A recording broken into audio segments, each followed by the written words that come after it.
ఐదవ అధ్యాయము కర్మ సన్యాసయోగము. అర్జునుడు శ్రీకృష్ణ భగవానునితో ఇలా అడుగుచున్నాడు. కృష్ణ, ఒకసారి కర్మ సన్యాసమును మరొకసారి కర్మయోగమును ప్రశంసించుచున్నావు. ఇంతకీ ఆ రెండింటిలో నాకు ఏది శ్రేయస్సు కలిగిస్తుందో దానిని నిశ్చయించి చెప్పుము. కర్మ సన్యాస యోగములలో ఏది శ్రేష్టము? అప్పుడు శ్రీకృష్ణుడు, అర్జున, కర్మ సన్యాసము మరియు కర్మయోగము అను ఈ రెండునూ పరమ కళ్యాణదాయకములే. కాని ఈ రెండింటిలో కర్మ సన్యాసము కంటెను కర్మయోగము శ్రేష్టము. ఎవ్వరినీ ద్వేషింపని, దేనిని కాంక్షింపని వానిని నిత్య సన్యాసిగా తెలుసుకొనుము. ఎందుకనగా రాగద్వేషాది ద్వంద్వములను అధిగమించినవాడు అవలీలగా సంసార బంధముల నుండి విముక్తుడవుతాడు. మూర్ఘులు కొందరు కర్మ సన్యాసము మరియు కర్మయోగము వేరని చెబుతుంటారు. కాని పండితులు అలా పలకరు. ఎందుకంటే ఆ రెండింటిలో ఏ ఒక్కదానినైనా చక్కగా ఆచరించినవాడు ఈ రెండింటి ఫలమైన పరమాత్మను పొందుతాడు. జ్ఞానయోగులు పొందు మోక్షమును కర్మయోగులు కూడా పొందుదురు. జ్ఞాన కర్మయోగములను ఒక్కటిగా చూచువాడే నిజమైన ద్రష్ట. కాని అర్జున, కర్మయోగము తెలియకుండా మనస్సు, ఇంద్రియములు, శరీరము ద్వారా జరుగు కర్మలన్నింటినీ సన్యసించుట కష్టము. భగవంతుని రూపమును నిరంతరము మననము చేయుచు కర్మయోగి పరబ్రహ్మయగు పరమాత్మను శీఘ్రముగా పొందగలడు. యోగి యొక్క లక్షణాలు ఏమిటి? మనస్సును వశమునందు ఉంచుకొనినవాడు, జితేంద్రియుడు, అంతఃకరణ శుద్ధి కలవాడు, సర్వప్రాణులలో ఆత్మస్వరూపుడైన పరమాత్మను తన ఆత్మగా భావించుకుంటూ ఉంటాడు. అతను కర్మ చేయుచున్నను దానిచే బంధించబడడు. తత్వజ్ఞుడైన యోగి చూచుచూ, వినుచూ, తాకుచూ, వాసన చూస్తూ, తినుచూ, నడుస్తూ, నిద్రిస్తూ, శ్వాసక్రియలను చేస్తూ, మాటలాడుచూ, గ్రహిస్తూ, కనులు తెరుచుచూ మూయుచూ ఉన్నను, ఇంద్రియములు తమ తమ విషయములందు ప్రవర్తించుచున్నను తానేమియూ చేయుటలేదనియే భావించును. కర్మలన్నింటినీ భగవంతునకు సమర్పించి ఫలాపేక్ష లేకుండా కర్మలను ఆచరించువానికి తామరాకుపై నీటి బిందువుల వలె పాపములు అంటవు. కర్మయోగులు ఆసక్తిని త్యజించి కేవలం ఇంద్రియములు, మనస్సు, బుద్ధి, శరీరముల ద్వారా అంతఃకరణ శుద్ధికై కర్మలను ఆచరించెదరు. నిష్కామ కర్మయోగి కర్మఫలములను త్యజించి శాంతిని పొందును. ఎవరైతే కర్మఫలాసక్తులై కోరికలతో కర్మలను ఆచరించుదురో వారు బంధింపబడును.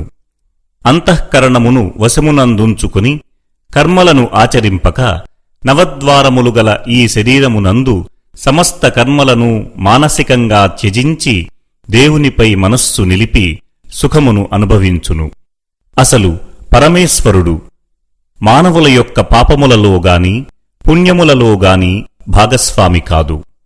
జ్ఞానము అజ్ఞానముచే కప్పబడియుండుట వలన జీవులు మోహంలో పడుతున్నారు. కాని వారి అజ్ఞానము పరమాత్మ జ్ఞానప్రాప్తి ద్వారా తొలగిపోవును. అప్పుడు వారిలో జ్ఞానము సూర్యుని వలె ప్రకాశిస్తుంది. పరమాత్మయందే నిరంతరము మనోబుద్ధి కలవారై జ్ఞాన సాధనతో పాపరహితులై పునర్జన్మరహితమైన పరమగతిని పొందెదరు. జ్ఞానులు విద్యా వినయ సంపన్నుడైన బ్రాహ్మణుని యందును, గోవు, ఏనుగు, కుక్క మొదలగు జంతువుల యందును, చండాలుని యందును సమదృష్టినే కలిగియుందురు. ఎవరి మనస్సు సమభావస్థితి కలిగి ఉంటుందో వారు ఈ జన్మయందే సంపూర్ణ జగత్తును జయించిన వారగుదురు. పరమాత్మ దోషరహితుడు. జ్ఞానులు సచ్చిదానంద ఘనపరమాత్మయందు స్థితులు కనుక వారు త్రిగుణాతీతులు మరియు జీవన్ముక్తులు. లాభం వచ్చినప్పుడు పొంగిపోనివాడు, నష్టము వచ్చినప్పుడు కృంగిపోనివాడు, నిశ్చల బుద్ధి కలవాడు, మోహమునకు లోనుకానివాడు అయిన బ్రహ్మవేత్త పరమాత్మయందు ఎల్లప్పుడూ ఏకీభావస్థితియందుండును. ప్రాపంచిక విషయములందు అనాసక్తుడై ఆత్మస్థితిని పొంది సుఖమును పొందుచూ ఎల్లప్పుడూ ధ్యాన నిమగ్నుడై ఉంటాడు. పరమాత్మను ధ్యానించడం చేత అతడు అనంత ఆనందాన్ని అనుభవిస్తాడు. నిజమైన సుఖం ఎలా ఉంటుంది? ఇంద్రియముల ద్వారా లభించు భోగములు సుఖముగా అనిపించినను అవి నిస్సందేహముగా దుఃఖమునకు కారణమవుతాయి. అవి ఆది అంతము కలవి, అనగా అనిత్యములు. కావున అర్జున, వివేకము కలవాడు వాటియందు ఆసక్తుడు కాడు. అదుపులో ఉంచుకొనగల సాధకుడే ఈ శరీరమును విడవకముందే కామము, క్రోధము, ఉద్వేగములను అదుపులో ఉంచుకొనగల సాధకుడే నిజమైన సుఖీ మరియు యోగి.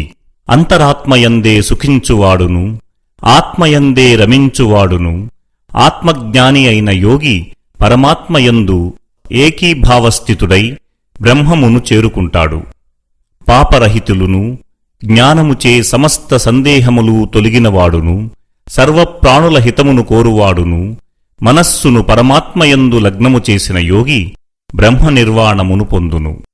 కామక్రోధములను వదిలి ఆలోచనలను జయించి పరమాత్మ సాక్షాత్కారము పొందిన జ్ఞానులకు అంతటా పరమాత్మయే కనిపిస్తూ ఉంటాడు.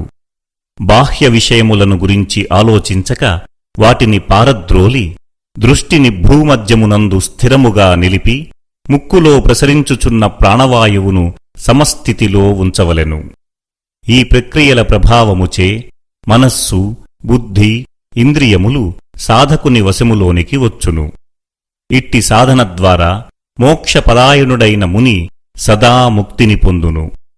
భగవంతుడు యజ్ఞమునకు, తపస్సునకు భోక్త మరియు సమస్త లోకమునకు అధిపతి.